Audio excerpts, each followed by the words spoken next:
It is 47 years since Britain joined what was then the European Community, and Europe is an issue which has caused politicians problems ever since.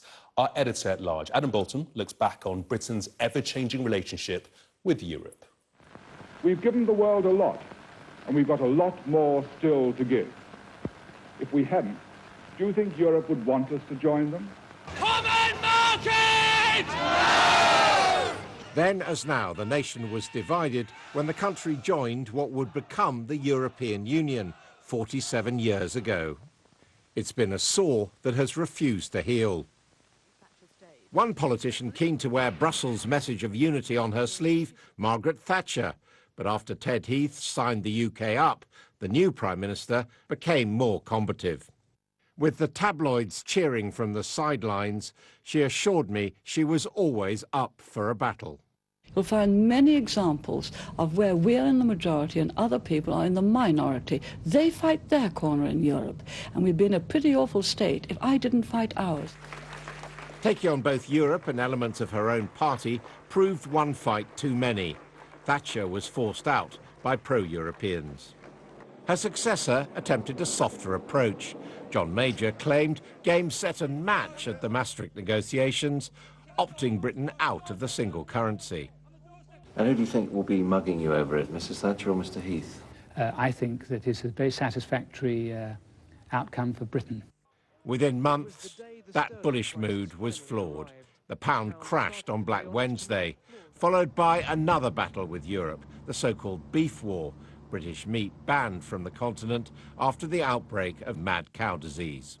And the grinding nature of Brussels' marathon conferences was taking its toll on British politicians and the media alike. At home, EU regulatory pressures on farmers and fishermen began to manifest themselves into protests. Time for fresh blood. The crowd here chanting, "Tony, Tony." Labour's avowedly pro-EU leader Tony Blair swept to power in 1997, but held back from joining the next phase of EU integration, the euro. Europe was a problem for Britain right the way through. It's always been a problem for Britain. We should have been there at the beginning. But that was the start of the end. Under political pressure from a surging UKIP, who he'd once dismissed as fruitcakes, loonies and closet racists, David Cameron called a referendum. If you are re-elected in the next Parliament, you will offer the country a referendum, in or out. I think a referendum is the cleanest, simplest and neatest way of doing it. Boris Johnson threw his charisma behind Leave. Sky News is projecting that the UK has voted out. Theresa May took over and struggled for 3 years to deliver on the referendum. Brexit means Brexit, means Brexit, means Brexit, means Brexit. Parliament had other ideas. So the noes have it. The noes have it. The noes have it. The noes have it. We can get Brexit done now. But Boris Johnson was able to break the deadlock, riding Brexit all the way to number 10. He has got Brexit done, if not quite on time.